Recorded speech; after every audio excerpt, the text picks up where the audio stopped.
The Sunday Grill on Beat 102 103. Well, I know myself as a child, and I'm sure many people listening, boys or girls, but probably mainly girls, would have tried the hula hoop. I think, you know, it was kind of a thing as a kid. You pick one up and most people were sort of able to do it. And then years later, you might return to it as an adult and be surprised that it comes back to you. But it is actually a massive, massive phenomenon. And one lady, a lady who lives in California, has been making a movie called This Hooping Life. She's been making it since 2004. And back then, hula hooping was kind of something you might see at festivals. Nowadays, it gets close to 7 million hits on YouTube. Or if you go into put the word hula hoop into YouTube, you get 7 million results back at you. That's how popular it is. The Hooping Life documentary itself, it goes from the early days of when it was a subculture predominantly spearheaded by women to nowadays, and it features a few different people who have basically had life-changing experiences from hula hooping. And Amy Goldstein joins me on the line now. Hey Amy, how are you? Good, how are you? I'm good, thanks. Now, Amy, as I said, you've been making this movie for a long time. 2004 was when you first became inspired by it, when you were living in Venice, California. Is that correct? Yes. Tell me about what made you think this is something I'd really like to follow up on. Well, if you're lucky enough to be in the middle of a beginning of a social movement, something very much like skating, rapping, breakdancing, and you're there then, and it's starting, and you kind of can tell that it's going to turn into this massive thing because people are just falling in love with it. And they identify as hoopers, and they have names like Hoopalicious, and they dress a very particular way, and they're nice to each other, and they're entrepreneurial. And, you know, our country was really having a rough time like other countries, and people had to find a way to make a living and hopefully have a good time doing it. And the hoopers were doing just that in many different ways, some by performance, some by teaching, some by working with kids, some by turning it into a spiritual practice, some, you know, by making hoops, by making clothes. It was very mom and pop and artisan, and there was no big, you know, company from above. And they were redefining what we did as a kid, and they were turning it into a way for adults to have fun. I suppose the thing about you had to. Yeah. The thing about it, Amy, is it is possibly one of the most simple pursuits you can imagine. The hula hoop is literally just a big circle. You know, you don't need any extra equipment or anything like that.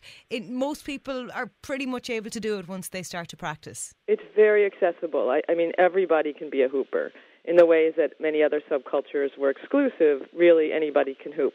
But they have taken it to a really extreme art form. People make fire hoops, and they put wicks on them, and there are all these procedures of how to do fire, and there are LED hoops, and people invent all kinds of hoops just themselves.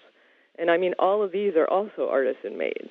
So they find a way to, you know, put you under a magic spell, and people have used lighting them on fire as healing. One of the stories we follow is a woman from South Africa who had been brutally raped and kind of left her body.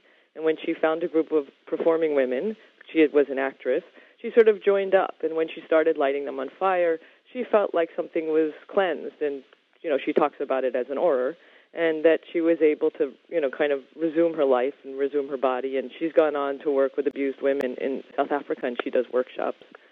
And her name is Sass.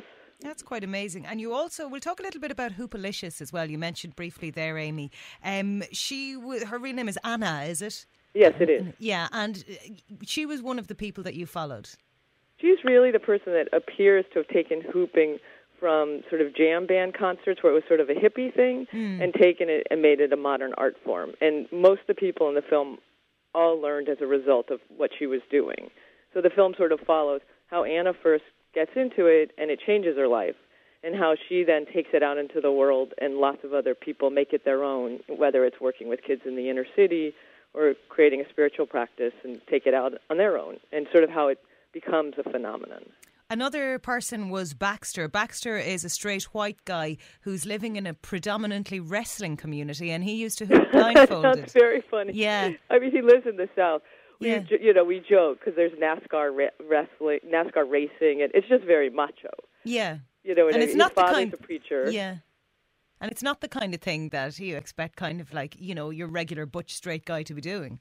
No, absolutely not. He felt so embarrassed that he loved it, that he started blindfolding himself so he wouldn't be aware of the people watching him. And that created a practice that he teaches other people, sort of how to go inside and how to be brave enough to follow the things you love. It's amazing, really, because, as you say, he probably got so used to doing it blindfolded that he would find it weird now to hoop without the blindfold on. Cool. He definitely really likes hooping blanks. Yeah. Now, the format that the documentary takes, the hoopers are essentially diarists. Isn't that how you did it? We definitely lent them cameras. We did this over years. It's sort of a very intimate portrayal of a social movement. Only small percentage of the film are these diaries, but you are very much allowed into their intimate lives and into their struggles as artists to survive and, figure out ways to reinvent themselves. And one of the, I suppose, the most famous hoopers in the world, of course, is Michelle Obama, and she's been seen doing it on chat shows and that kind of thing. Yes, and she's in the movie, and she's hooping at the White House. And Deadly. Shaq, the basketball player, is sort of our narrator and introduces us to the world. We tried to include all the groovy hoopers. How did it? Is Shaquille O'Neal a hooper himself? Yes, he is. As well He's as a basketballer? Terrific. He really? does it very well around his neck, and he talks about using it to help his agility and, his training. I don't think I've ever tried to hula hoop around my neck. Is that he has more a very difficult? large neck. Yeah, okay. No, but hoopers hoop all over their bodies. Yeah, because I remember doing the arms. It's really a full body. It's very, very different from what we did as children. Yeah. They even call it hooping over hula hooping, and it's really an adult tool. And I think maybe the fact that it existed before and they've redefined it almost makes it harder for this movement to, in a way, be taken seriously. Mm-hmm. Because people think of it as a kid's toy. Yeah, I suppose it must be a phenomenal exercise as well for every part of your body. I mean, if you think that you're moving your arms, your legs, your neck, your waist, when you're doing it at such a fast pace as well. Yeah, no, it is a really, really amazing movement tool, and both a dance partner and an exercise tool. And, the great thing is you're having a lot of fun, and as a result of it, you're in shape. And making friends as well, I'm sure. Like, as you said, these movements, this has changed people's lives. Didn't you say with Baxter that it actually saved him from suicide? Yes, at the same time that he sort of discovered hooping, he was literally planning his own death. And it sounds very over-dramatic, but when you hear him tell the story and you get to know him in the movie, you get it. He really had chronic depression, and hooping, soothed him, and it made him feel hopeful. And what's crazy is Baxter now travels the world, and he just teaches hooping. And he has this sort of amazing life now. And, he's sort of really like a philosopher. People are really, really drawn to him. He's made up a language about hooping. No way. That's amazing. Yeah, and his classes are fabulous. But, he really is all over the world. Mm-hmm. Basement Jaxx provide a bit of the soundtrack as well. Quite a cool, funky band. Not only that, they've become hoopers, and we just got a music video with them called Hooping Life. And the music is fantastic, and we were so ready to be finished, but we needed the right music. And hoopers so often make their own videos to Basement Jaxx music, and when they saw the film, they just said, we're doing it, and they were fantastic, and the whole score is by them. Brilliant. It's very cool. Cool, Amy. Well, as I said, it's called This Hooping Life. If people want to see the documentary, how can they do that? They go on our website and they license a screening, and they find some place to screen it, and they arrange for a really big party, and they reach out to press, and it probably changes their life. Brilliant. We're encouraging all kinds of people to screen it, and we've had hundreds of screenings all over the world, and it's bringing community together, and it's making new hoopers.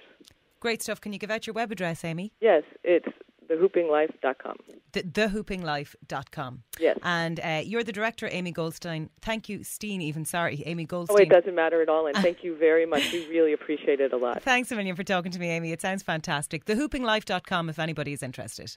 Cheers, Amy. Cheers. The Sunday Grill with Mary O'Neill on Beat 102 103.